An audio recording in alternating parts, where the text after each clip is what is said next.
Vamos a abrir nuestras Biblias, mis hermanos. Carta a los Gálatas. Hoy es el último tema, digo, porque estamos ya en el resumen. Ya esta es la segunda semana en que vamos resumiendo las grandes lecciones que encontramos en la epístola a los Gálatas. Solamente, busque Gálatas 3, 8 y 9, capítulo 3, versículos 8 y 9. Y en lo que usted busca la cita, yo quiero mencionarle para que podamos ordenar nuestras ideas en este mensaje. El propósito de esta meditación es exaltar la gracia de Dios por encima de la religiosidad humana, porque el hombre ha querido, y eso está plasmado no solo a través de la historia, sino también de las escrituras, que el hombre ha querido hacer su propio camino para alcanzar la gloria eterna. Pero Dios ha establecido un solo camino, y ese camino único para llegar a la gloria de Dios, ¿cuál es? Es Jesucristo. Jesús dijo: yo soy el camino y la verdad y la vida, y nadie puede ir al Padre si no es por Jesús. Él es el único camino, y el camino está trazado a través de la gracia de Dios.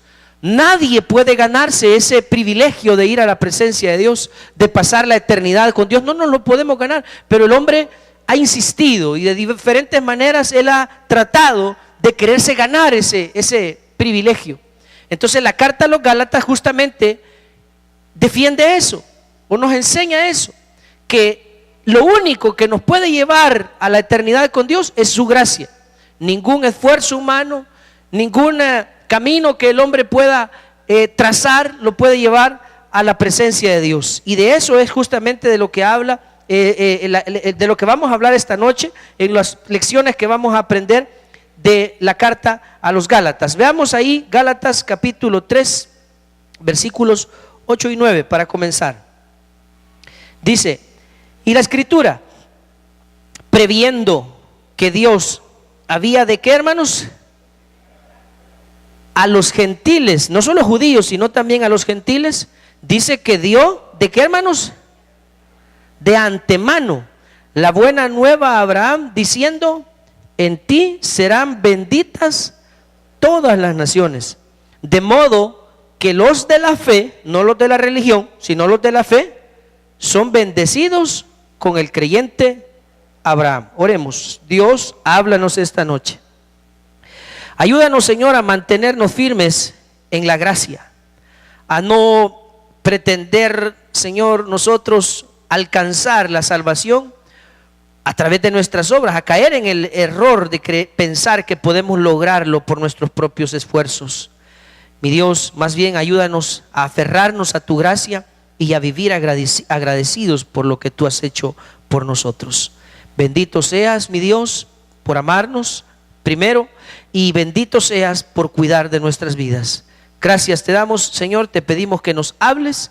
Tenemos hambre de ti esta noche, queremos ser edificados, queremos ser llenos de tu plenitud. Queremos, Dios, que tú nos renueves el gozo, la paz, las fuerzas y todo lo que nosotros necesitamos renovar en ti, Señor. Gracias, a ti sea la gloria y la honra, Señor, en el nombre de Jesús. Amén. Mire, decía que hoy vamos a exaltar, vamos a ver a la luz de las escrituras cómo la gracia está por encima de la religiosidad, por un lado, pero también tenemos que interpretar esto para nosotros como iglesia, porque tenemos ya bastante de venir exaltando la gracia, hablando del tema, pero el asunto es que no lo traducimos en nuestra manera de vivir. ¿Cómo debería de ser el estilo de vida de alguien que reconoce la gracia de Dios sobre él? Uno de los posibles errores, que por cierto la epístola también nos advierte, es el de convertir la gracia de Dios en libertinaje. El creer que porque ya el Señor me salvó, no por mi esfuerzo ni por mis obras, entonces no importa lo que yo haga, igual voy a ser salvo y puedo vivir como quiera. Esa no es la manera en que reacciona alguien que entiende y reconoce la gracia de Dios. Al contrario, en esta epístola Pablo dice que andemos en el Espíritu y no satisfagamos los deseos de la carne. Es decir, que la manera práctica en que una persona manifiesta haber reconocido la gracia de Dios en su vida es que trata de llevar una vida que agrade a Dios en todo. En ninguna manera va a pretender hacer lo que quiera. De ninguna manera. Aquel que reconoce en su vida la gracia va a tratar de agradar a Dios en todo. Entonces, el Señor nos invita a permanecer libres, a no ser esclavos de la religiosidad, pero al mismo tiempo que llevemos una vida en el Espíritu. Eso es algo que debemos tomar muy en cuenta. Y cuando Pablo está hablándole a los Gálatas acerca de la gracia de Dios, les dice que esa buena noticia no es algo nuevo. Eso es algo que cuando le fue dado a Abraham, según el versículo 8, cuando le fue anunciado a Abraham que los gentiles serían justificados por la fe, cuando él estaba en esta tierra. Ahí dice el versículo 8, y la escritura dice, previendo que Dios había de justificar por la fe a los gentiles, ¿qué hizo Dios? Dio de antemano la buena nueva a Abraham. Estamos hablando de hace casi 5,000 años. Dios le dio la buena nueva a Abraham y le dijo, ¿sabes qué? En ti serán benditas. Pero Abraham entendió de qué estaba hablando Dios. No le habló, no entendió solamente la bendición como nosotros la percibimos, que son bienes, provisión, abundancia. Así interpretamos nosotros a veces la bendición. Pero Dios no le estaba hablando solamente de eso. Dios le estaba diciendo, en ti, todos los que tengan la fe como la tienes tú, en el Dios que tú crees, todos esos van a recibir la gracia de Dios también. Y Abraham se regocijó, porque dice la Biblia que Abraham en aquel mismo tiempo entendió esto y supo qué es lo que Dios haría hasta con el pueblo gentil. Quiero que vea conmigo, por favor, allá en Juan capítulo 8, versículo 56, cómo Jesús mismo también cita esto. Juan 8, 56. Abraham vuestro padre, estas palabras las dijo Jesús, Abraham vuestro padre se gozó, dice, de que había de ver mi día. Habla Jesús hablando de su advenimiento, del propósito de que él viniera a este mundo, a buscar y salvar lo que se había perdido. Entonces Abraham dice, se gozó de que había de ver mi día, y lo vio y se gozó. Y dice luego en el versículo 57, entonces le dijeron los judíos, aún no tienes 50 años y has visto a Abraham, porque Jesús estaba citando a Abraham, que Abraham había visto su día. A lo que Jesús estaba haciendo referencia es justamente a lo que ahora Pablo menciona en Gálatas, que allá cuando Dios escogió a Abraham y le dijo, en ti serán benditas todas las naciones de la tierra, todas las familias de la tierra serán benditas en ti, justo se refería a eso, a que Dios habría de justificar por la fe y no por las obras aún a los gentiles. Esa era la buena noticia, contrario a lo que algunos enseñan, que han habido diferentes dispensaciones y en cada una de estas dispensaciones o periodos de tiempo Dios ha tratado con el hombre de manera distinta. Y hay quienes enseñan que dicen que antes de Jesús o antes del Nuevo Testamento la gente se salvaba por guardar la ley, y eso no es cierto. Todo el tiempo, desde que Dios puso al hombre en el huerto hasta que Dios vuelva a este mundo para reinar eternamente, desde todo ese periodo de tiempo los hombres han sido salvos únicamente por la gracia de Dios. Nadie ha podido hacer su propia justicia para alcanzar la salvación. Y esa buena noticia es algo que le fue dado a Abraham hace mucho tiempo. No es algo nuevo. Hablar de la gracia, hablar de la justificación por fe, es algo que Abraham ya había entendido. Esa es una de las importantes lecciones que la carta a los Gálatas nos deja acerca de la gracia. Ahora bien, alguien puede decir, hermano, pero si entonces nosotros los creyentes somos salvos por la gracia de Dios, ¿para qué necesitamos la ley? ¿Para qué Dios nos ha dejado mandamientos? Pero la ley tiene un propósito que cumplir en el pueblo de Dios, y lo vamos a ver. Vamos a Gálatas capítulo 3, versículo 19. Dice, entonces Pablo, formulando esta pregunta retórica, dice, ¿para qué sirve la ley? Y responde, ¿fue añadida a causa de qué, hermanos? Hasta que viniese la simiente a quien fue hecha la promesa. Deténgase ahí. Cuando Pablo está diciendo hasta que viniese la simiente a quien fue hecha la promesa, ¿a quién le hizo la promesa a Dios? A Abraham. Y cuando le dijo que su simiente sería bendita, ¿de quién estaba hablando? ¿De quién? ¿De Isaac o de Cristo? Porque Pablo está diciendo que fue la ley fue dada hasta que viniese la simiente a quien fue hecha la promesa. ¿Quién era la simiente que había de venir de Abraham? ¿Era Isaac o era Jesús? Era Jesús. Isaac obviamente es un tipo de lo que Dios habría de hacer. Ese hijo único de Abraham es tipo, por eso es que Dios también en algún momento le pidió a Abraham que le sacrificara a su hijo, y Abraham no se negó. Y mire, si Dios le dijo a Abraham, voy a hacer de ti una nación grande y te bendeciré y tu descendencia será numerosa, y Dios le estaba pidiendo a su hijo, no era eso contradictorio. Pero la simiente de quien Dios le estaba hablando no era Isaac, era Jesús. En él es que serán benditas todas las naciones, todos los que estamos en Cristo, todos los que hemos creído en Jesús como el Rey, el Mesías, el Dios encarnado que vino a salvarnos. Todos esos somos de la fe y somos la simiente de Abraham. Ahora, ¿para qué fue dada la ley? En eso estábamos. ¿Para qué sirve la ley? Fue añadida, dice, a causa de las... ¿Cómo es eso, hermano?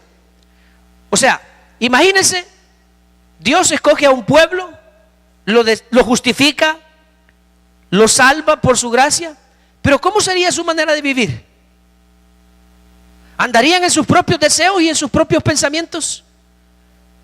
¿Qué sería de nosotros si no tuviésemos reglas, hermano? ¿Qué haríamos? ¿Cómo viviría usted si usted no tuviera ningún parámetro para saber qué es lo que le agrada a Dios? ¿Cómo viviría usted? Olvídese, seríamos una bola de degenerados. ¿Sí o no? Pues sí, andaríamos haciendo lo que bien nos placiera. Y entonces diríamos, ¿y por qué haces eso? ¿Y quién lo prohíbe? Pues entonces Dios nos da la ley para moldear nuestra manera de vivir a la manera que le agrada a Él, pero no para que con ello alcancemos la salvación. No, Dios nos dio la ley a causa de las transgresiones. Dios dice, la Biblia enseña que dice que el vino cuando entra, dice, entra suavemente, mas al fin como serpiente morderá. Entonces Dios nos insta a evitar caer en el problema del alcoholismo. Dios también nos advierte acerca del adulterio y de la fornicación, diciéndonos, ¿tomará el hombre fuego en su seno sin que sus vestidos ardan? ¿Andará el hombre descalzo sobre brasas sin que sus pies se quemen? Entonces Dios nos hace una serie de advertencias y nos da reglas para que evitemos meternos en problemas y llevar una vida que no agrade a Él. Para eso es la ley. La ley es para indicarnos las cosas que agradan a Dios y las que no agradan a Dios. Y otra de los propósitos que la ley, ese es uno de los propósitos de la ley, mostrarnos cómo ser agradables delante de Dios. Otra de las cosas que la ley cumple es revelar el pecado. ¿Cómo sabríamos nosotros si hemos ofendido a Dios si no hubiesen mandamientos? No habría manera. En cambio, existiendo la ley, entonces ahora si Dios me dice no mentirás, cada vez que yo miento, sé que he fallado. Y la Biblia incluso dice, no codiciarás. Dice sí, ¿verdad? ¿O no decía eso en el Antiguo Testamento? La Biblia dice, no codiciarás la mujer de tu prójimo, no codiciarás el asno de tu prójimo, ni la casa de tu prójimo, ni nada. No codiciarás, es uno de los mandamientos. Cuando yo siento codicia por algo ajeno, yo sé que he violado la ley de Dios. Y el Señor nos lleva a una serie de cosas. Dice que incluso aquel que no ama a su hermano, dice que es homicida. El que aborrece a su hermano es homicida. Entonces cuando yo siento odio contra mi hermano, ¿cómo sé que he fallado a Dios? Porque la ley me lo indica. Entonces la ley es útil para revelarnos a usted y a mí el pecado. Y también es útil para mostrarnos la incapacidad que nosotros tenemos para poder cumplir la ley. Dios nos da la ley y nos dice, vaya, ahí está, cúmplanla. A ver, ¿quién puede? Nadie. ¿Y con qué nos topamos? Con que somos un montón de incapaces, que necesitamos de su gracia para poder estar con Él. Ese es otro de los propósitos. Además, la ley cumple otro fin, que es el de llevarnos a Cristo bajo un anhelo de libertad. Al darnos cuenta de que somos pecadores y que estamos condenados y que somos incapaces de justificarnos delante de Dios, ¿qué nos queda? Cuando el Señor nos dice que Él está reconciliando en Cristo al mundo, ¿qué nos queda? Ir en busca de Jesús. Y digo, eso también lo pone el Señor en nuestros corazones, pero vamos en busca de Jesús. ¿Quién nos hace eso? La ley, porque dice que la ley es nuestro ayo para llevarnos a Dios. La ley nos dice, mira, vos sos incapaz de cumplir la ley, así es que te voy a llevar con alguien que te puede ayudar. ¿Y quién es ese? Es Cristo. Él te va a perdonar, Él te va a presentar justo delante del Padre, Él va a borrar todos tus pecados, Él hará que tú seas declarado justo delante de Dios. Eso hace la ley. La ley nos lleva delante de Dios, la ley nos muestra que somos incapaces y nos lleva a la presencia de Cristo bajo un profundo deseo de libertad, anhelo de libertad en Cristo. Entonces todo eso cumple la ley. Alguien dirá, bueno, si la salvación es por gracia, entonces no necesitamos la ley, pero sí la necesitamos. Y eso es parte de lo que la carta a los Gálatas nos enseña, que aunque la salvación es por gracia, la ley es importante, es útil y es necesaria para el pueblo de Dios. Usted y yo no podemos vivir sin ley. Si viviéramos sin ley, seríamos unos depravados. Por eso el Señor, para mostrarnos cómo ser agradables, nos deja su palabra. Ahora, hay otra lección importante ahí en Gálatas. Quiero que vaya al capítulo 4 y versículo 15. Gálatas 4, 15. Dice, ¿dónde pues está? Es la pregunta que Pablo les está haciendo a los Gálatas que se han apartado de la gracia para volverse al judaísmo, para volver más bien para volverse esclavos de las prácticas, de las tradiciones judías, como circuncidarse, como guardar los días, como abstenerse de probar alimentos y otras costumbres que eran propias del judaísmo. Entonces Pablo les pregunta a los Gálatas que habían hecho esto, que se habían apartado de la gracia para volverse al legalismo, y les dice, ¿dónde pues está el qué, hermanos? Esa satisfacción que experimentabais. ¿A qué satisfacción se refiere Pablo cuando dice dónde está la satisfacción que experimentabais? Se lo voy a poner fácil. ¿Qué sintió usted el día en que usted le rindió su vida a Cristo? ¿Se sintió preocupado ese día? ¿Se sintió triste ese día? ¿Se recuerda de ese día? ¿Se recuerda de aquellos primeros días cuando usted entendía que algo extraño, algo diferente había pasado con usted? ¿Se recuerda de esos días? ¿Y cómo se sintió? ¿Se sintió mal? ¿Creyó que se había equivocado en lo que había hecho? ¿O sintió paz y gozo en su corazón? ¿Qué sintió? Sintió paz. Lo más, bueno, todos los que hemos experimentado ese nuevo nacimiento, porque eso es nacer de nuevo, todos los que hemos experimentado el nuevo nacimiento podemos decir con certeza que el día que eso ocurrió, lo que vino a nuestra vida es un profundo sentimiento de paz interior. Hubo gozo en nuestra vida, nos sentimos libres también, aunque sabíamos que no somos perfectos, pero no nos importaba lo que los demás opinaran, sabíamos que algo especial había ocurrido entre nosotros y Dios. Ese es el gozo del que habla, la satisfacción de la que habla Pablo en ese versículo. ¿Dónde está? ¿Por qué? Porque los Gálatas, al hacer a un lado la gracia y volverse legalista, ahora el legalismo, ¿qué es lo que produce el legalismo en las personas? En lugar de producir en lugar de producir paz, produce culpabilidad, porque el legalista todo el tiempo se va a dar cuenta que algo no ha cumplido. El legalista todo el tiempo se va a dar cuenta que es incapaz de cumplir todo lo que la ley exige. El legalista todo el tiempo se va a sentir avergonzado delante de Dios y nunca va a tratar de buscar la gracia de Dios porque él quiere lograrlo por sus propios méritos. Entonces, el legalismo no produce satisfacción, al contrario, produce insatisfacción, produce aborrecimiento de uno mismo antes que humildad. Cuando nosotros entendemos la gracia de Dios, somos como aquella mujer pecadora que entró a la casa de Simón. con un perfume a ungir los pies de Jesús. Lo que sentimos es paz al estar en la presencia del Señor. Pero el legalista es como Adán allá en el huerto del Edén, que cuando supo que había pecado, ¿qué sintió? Vergüenza, y se fue a esconder. Eso es la diferencia entre el legalismo y la gracia de Dios. Por eso el Señor nos invita a permanecer en la libertad con la que Cristo nos hizo libres. El legalismo enfatiza logros antes que relaciones. Para el legalista no es importante su relación con Dios. Para el legalista lo importante es cumplir con todo lo que le exigen en la iglesia. Entonces hay una enorme diferencia entre la gracia de Dios y el legalismo. Y Dios nos ha llamado a permanecer en libertad con la que Cristo nos hizo libres. Esa es otra de las lecciones que nos deja la carta a los Gálatas. Siempre ahí en Gálatas 4, versículo 19, otra lección importante. ¿Cuál es la meta del discipulado de la iglesia?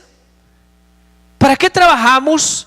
¿Para qué nos congregamos? ¿Para qué hacemos planes, proyectos, campañas como la que estamos impulsando de la gran historia? ¿Para qué lo hacemos? ¿Para tener entretenida a la gente? ¿Para darles algo en qué pensar? ¿Para eso lo hacemos? ¿Para que no se aburran en su casa los hermanos? ¿Para darles un motivo de venir al templo? ¿Para qué lo hacemos? La respuesta está en el versículo 19.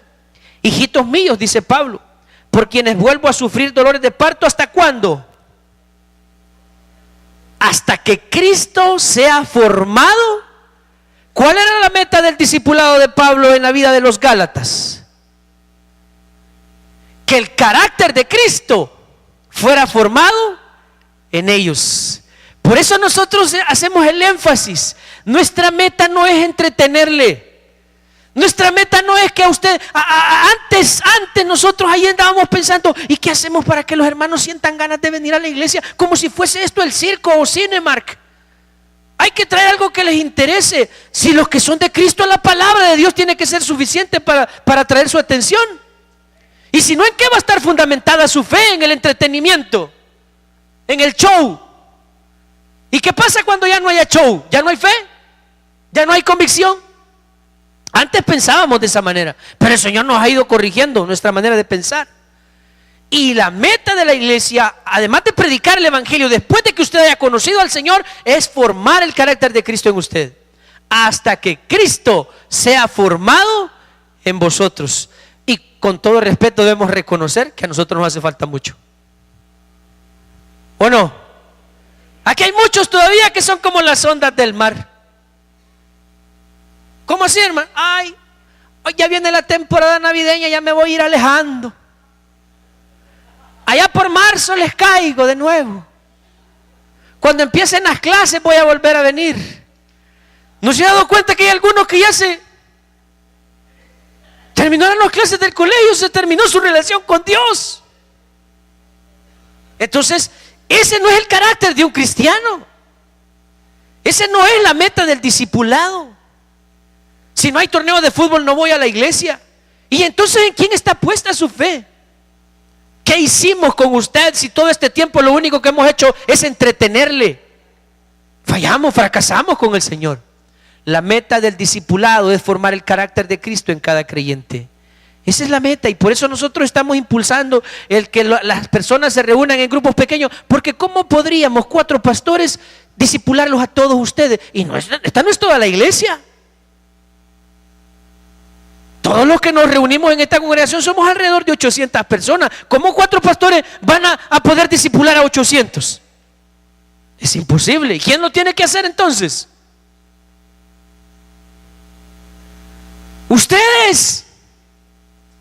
Si los pastores aquí son ustedes, los que deberían de asumir la responsabilidad y tomar su Biblia y compartirle y enseñarle a otros son ustedes.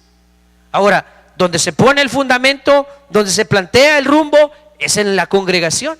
Pero todo lo demás debería hacerse en los grupos pequeños, donde justamente es lo que nosotros estamos fomentando, el que se haga el discipulado como el Señor quiere que lo hagamos, que le enseñemos a los que han creído en Él todas las cosas. Entonces el fin del discipulado, la meta del discipulado es que el carácter de Cristo sea formado, la imagen de Cristo sea formada en todos los que creen en Él, Quiero que vea Romanos capítulo 8, versículo 28.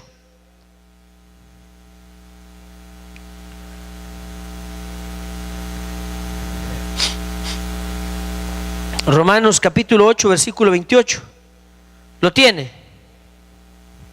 Ups, perdón, yo estaba buscando en otro lado. Ya iba a leer otra cosa.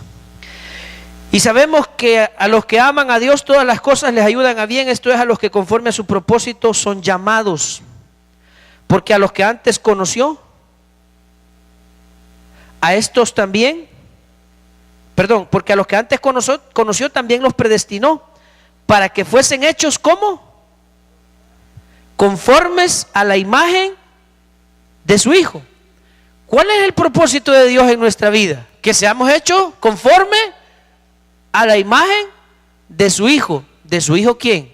De su Hijo el diablo. Porque el diablo es hijo de Dios. ¿O no es hijo de Dios el diablo? Sí, pero Dios quiere que seamos conforme a la imagen de su Hijo unigénito, de Jesucristo. A Él quiere el Señor que nos asemejemos, que nos parezcamos. Y ahí es donde entra también luego el otro tema del fruto del Espíritu. El fruto del Espíritu, hermano, no es otra cosa más que el carácter de Cristo en nuestras vidas. Amor, gozo, paz, paciencia. Usted une todo eso y usted practica eso y usted se asemeja a Cristo. Eso es. Que lleguemos a tener esa virtud de que todo el fruto del Espíritu se manifieste en nosotros. Entonces decimos, ahí está el carácter de Cristo reflejado en esa persona. Esa es la meta. Ahora, Cristo, y aquí viene otra lección porque nos faltan algunas todavía. Cristo nos ha hecho libres de todo el legalismo. Quiero que vaya conmigo a Gálatas capítulo 5, versículo 1.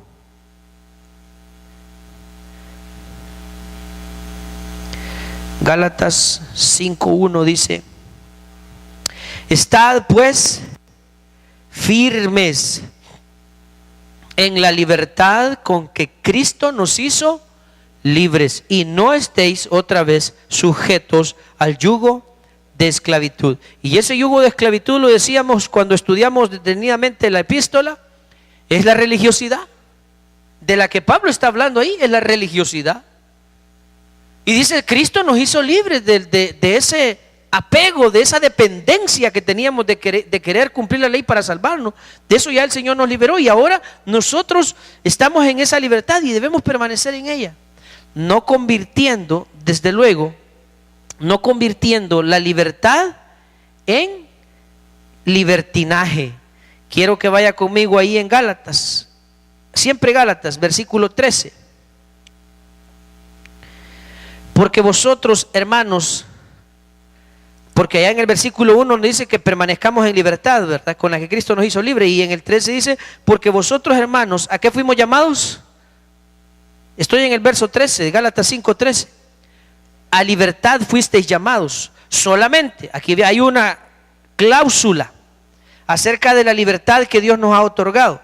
Solamente que no uséis la libertad como ocasión para la carne, sino servíos por amor los unos a los otros. O sea, la advertencia, la cláusula ahí que el Señor nos deja es: ustedes vivan como libres, que eso fueron llamados a ser libres de toda esclavitud, pero tengan la precaución de no convertir esa libertad en libertinaje, en ocasión para hacer lo que su carne les indique o lo que su carne quiera. La Biblia nos enseña acerca de eso en 1 Corintios capítulo 6, versículo 12. Vea conmigo 1 Corintios 6, 12. Acerca de nuestra manera de conducirnos, que aunque somos libres, no somos libertinos. Todas las cosas me son lícitas. ¿A los cristianos nos es permitido hacer todo? ¿Sí o no? Sí, ahí lo dice. Todas las cosas me son lícitas. Por eso es que somos libres. Pero no todas me convienen. Todas las cosas me son lícitas, mas yo no me dejaré dominar. Eso es ser libre. Es que hay algunos que creen, aquellos que son adictos a algún pecado, algún hábito oculto, dicen, no, si es que yo hago esto porque yo soy libre. No es cierto, lo hace porque es esclavo. Esclavo del pecado, esclavo de sus deseos, esclavo de la carne. Y dice, soy libre, pero no puede dejar de hacerlo. Entonces la verdadera libertad es no dejarse dominar de nada. Ahí lo dice Pablo. Yo todo me es permitido, dice, a mí todo me es lícito, pero yo no me dejaré dominar de ninguna. Siempre ahí en 1 Corintios, en el capítulo 10, verso 23, dice palabras parecidas. Dice Pablo, todo me es lícito, pero no todo me conviene. Todo me es lícito, pero no todo edifica. Entonces no debemos confundir la libertad y convertirla en libertinaje. Esa es la contraparte, porque estamos hablando de la gracia. Estamos diciendo que hemos sido justificados por fe y que nuestras obras no cuentan para salvarnos. Y eso es cierto, pero eso no significa que vamos a hacer lo que queramos y vamos a andar viviendo en pecado sin temor de Dios, de ninguna manera. Porque ahí es donde debemos demostrar que somos libres, viviendo una vida agradable a Dios, permaneciendo en la libertad con la que Cristo nos hizo libres. Y ya hay otra lección que Pablo nos da ahí en la carta a los Gálatas, que tiene relación con el legalismo y la vida de la gracia. En el versículo 9 de ahí del capítulo 5, Gálatas 5, versículo 9, dice Pablo, un poco de levadura. Y está hablando justamente de las costumbres y de las tradiciones que estos judaizantes habían llegado a imponerles a los cristianos en Galacia,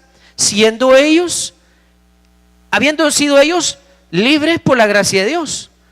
Como si ahora alguien nos viniera a poner aquí un conjunto de normas. Pensemos en algunas así rápidamente. Como que viniera alguien a la iglesia, vaya hermanos, si ustedes de verdad quieren ser salvos, a partir del 2017, todos aquí, los varones se tienen que circuncidar, y el que no es salvo. Y nosotros en la gran aflicción de que nos vamos a condenar, venimos todos y nos vamos a circuncidar así ya viejos.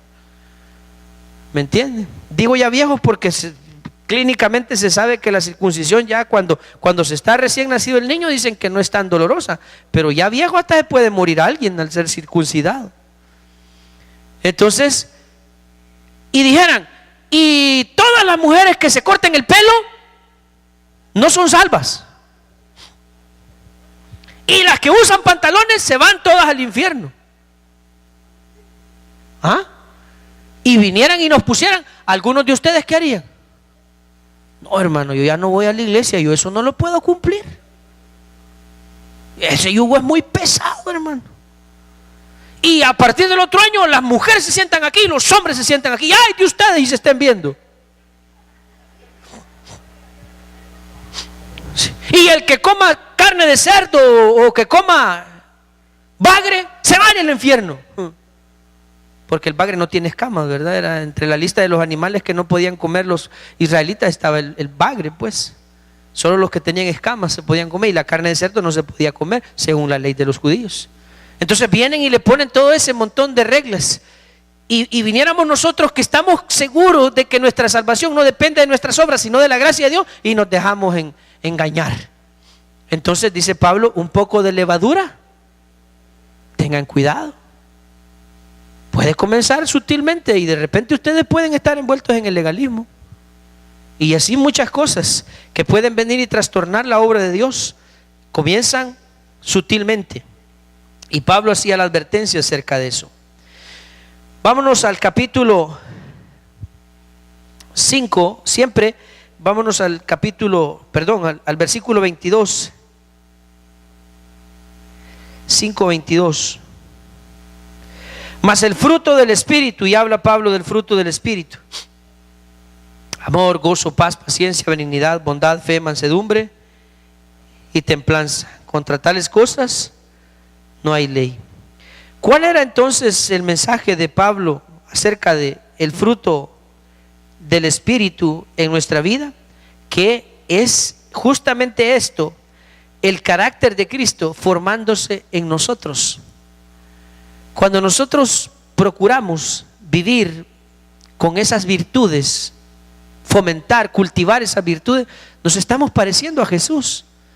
Y por eso Pablo dice, no satisfagáis, veamos, es el versículo, ahí 16 creo que es, el 16, déjenme ver, sí, el 16, digo pues, andad en el Espíritu y no satisfagáis los deseos de la carne, porque Dios espera que en nosotros se refleje el carácter del Hijo en nuestra vida, en nuestra manera de vivir, nuestra manera de actuar, nuestra manera de hablar, nuestra manera de pensar. En todo se refleja, y por eso dice, nos enseña qué es el fruto del Espíritu, cada uno de sus componentes. Y nosotros debemos procurar y orar, porque decíamos, hermano, ¿y cómo puedo yo ser lleno del Espíritu? Para que Él se manifieste, para que el fruto del Espíritu se manifieste en mí, pues hay que orar para eso. O sea, esto ya lo dijimos muchas veces, no es que haya alguna fórmula mágica, mire hermano, aquí le vamos a vender un jarabe que usted se toma esto 2 veces al día y usted va a ser un espiritual. No es así. La manera de ser agradable a Dios, ¿cómo es, hermano? ¿Qué dijo Jesús que había que hacer para no entrar en tentación? Cuando estaba allá en el Getsemaní con sus discípulos y los halló dormidos, ¿qué les dijo? Velad y orad. ¿Para qué? Para que no entréis en tentación. Y también dijo el Señor, cuando habló acerca de los padres buenos y los malos, dijo, si ustedes siendo malos saben dar buenas dádivas a vuestros hijos, cuanto más vuestro Padre Celestial dará el Espíritu Santo, dice, a los que se lo pidan. Entonces, si nosotros queremos ser llenos del Espíritu y que el carácter del Espíritu se manifieste en nosotros, el carácter de Cristo, es que debemos pedírselo a Dios. La oración eficaz del justo puede mucho. Eso es algo que no debemos pasar por alto. Debemos orar y decirle al Señor, yo me dedico mucho a las cosas de esta vida, pero también, Señor, me importa lo espiritual. Y pedirle al Señor que nos llene de su Espíritu y que el fruto del Espíritu se demuestre en nuestras vidas. ¿Qué significa andar en el Espíritu? Según Gálatas, capítulo 6, versículo 1. Andar en el Espíritu es mansedumbre, se traduce como la mansedumbre. Dice ahí, mire, en Gálatas 6:1. Hermanos, si alguno fuere sorprendido en una falta, vosotros que sois ¿qué? Una persona que es espiritual, dice, restauradle con espíritu de ¿qué? De altivez y de soberbia, dice. Con espíritu de. Entonces, ¿cómo se traduce el fruto del Espíritu en una persona? Mansedumbre. Una persona que es llena del Espíritu no es una soberbia, una persona soberbia, altiva, es una persona mansa, ¿verdad? Ahí, mansedumbre es una de las maneras en las que traduce una vida en el Espíritu. Andar en el Espíritu también es una actitud restauradora. Una persona que anda en el Espíritu es alguien que le interesa que las demás personas también sean restauradas. Una vida en el Espíritu es una persona también que siente empatía y solidaridad por los demás. Dice el versículo 2, considerándote a ti mismo, sobrellevad los unos de las cargas de los otros, dice, y cumplid así la ley de Cristo. Ahí habla de la solidaridad. Eso es también una vida en el Espíritu, la empatía. Y tener una imagen sana de nosotros mismos, como dice el versículo 3 y 4.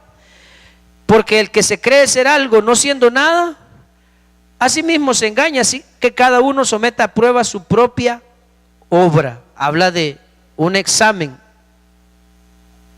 como dijéramos, sincero de nosotros mismos, reconociendo que no somos más que nadie. No estoy diciendo con esto que vamos a decir que somos una llaga podrida, como dijo el profeta, pero que no nos creamos más que los demás. Entonces, ese es como se traduce una vida en el Espíritu. Vámonos a la penúltima de las lecciones que nos da la carta a los Gálatas, capítulo 6, versículo 7. ¿Cuál era la lección del versículo 7? Dios no puede ser burlado. Como estamos diciendo, que somos salvos por gracia, que no debemos ser esclavos de la ley, ni del yugo de la religiosidad, ni de las tradiciones, pero no significa que vivamos como queramos. Recuerden, dice el Señor, que lo que ustedes siembren, eso van a cosechar. Y que a Dios nadie lo puede engañar. Si ustedes hacen cosas para agradar a su carne, de eso solamente van a cosechar desgracia. Pero si ustedes hacen cosas para buscar lo espiritual, van a cosechar vida eterna. Entonces, el Señor nos hace el señalamiento, la observación. Si nosotros, aún conociendo estas cosas, insistimos en hacer lo malo, ya conocemos cuáles serán las consecuencias. Y vamos a otra de las importantes lecciones, ahí en el versículo 15. Dice: porque en Cristo Jesús ni la circuncisión vale nada, ni la incircuncisión, sino una nueva creación. ¿Qué es entonces lo que cuenta para Dios? La religiosidad, las apariencias. ¿Qué es lo que cuenta para Dios? Dice que para Dios ni la circuncisión vale algo, ni la incircuncisión, sino una nueva creación. ¿Qué es eso? Que nosotros hayamos nacido de nuevo. Eso es lo que de verdad importa. ¿Y cómo se sabe cuando alguien ha nacido de nuevo? Hablábamos de que hay una serie de evidencias. Cuando una persona ha nacido de nuevo, ama a Dios y lo demuestra con su vida. Si me amáis, dijo el Señor, guardad mis mandamientos. Si amamos a Dios, lo vamos a seguir de cerca. Si amamos a Dios, vamos a amar a nuestros hermanos. Si amamos a Dios, vamos a pastorear a sus ovejas. Jesús le dijo a Pedro: ¿me amas más que esto? Entonces pastorea a mis ovejas. Es decir, si nosotros decimos que hemos nacido de nuevo, nuestra vida lo tiene que demostrar. Si no, podremos ser un montón de religiosos aquí, circuncidados como los judíos. Pero dice el Señor que para Él eso no vale. Podríamos decir ahora: para Dios el uniforme no vale nada, hermano. Para Dios la corbata no vale nada. El que usted traiga una Biblia, para Dios no vale nada si usted no ha nacido de nuevo. Pero si usted ya nació de nuevo, gloria a Dios, póngase corbata, traiga su Biblia y haga todo lo que usted quiera para agradar a Dios. Pero lo más importante es haber nacido de nuevo. Si no, todo lo demás no vale. Las apariencias a Dios no lo impresionan. Las apariencias impresionan a la gente, pero a Dios lo único que de verdad le importa es que usted y yo hayamos nacido de nuevo. Así es que termino diciendo que lo que Dios quiere de nosotros es que nos mantengamos libres, firmes en la libertad con la que Cristo nos hizo libres. Que no nos volvamos al yugo de la esclavitud. Y lo otro es que lo que verdaderamente importa al estar en Cristo es el haber nacido de nuevo. Todo lo demás es vano, es inútil si aún no hemos nacido de nuevo. Vamos a orar, mis hermanos. Señor mi Dios, gracias por tu palabra.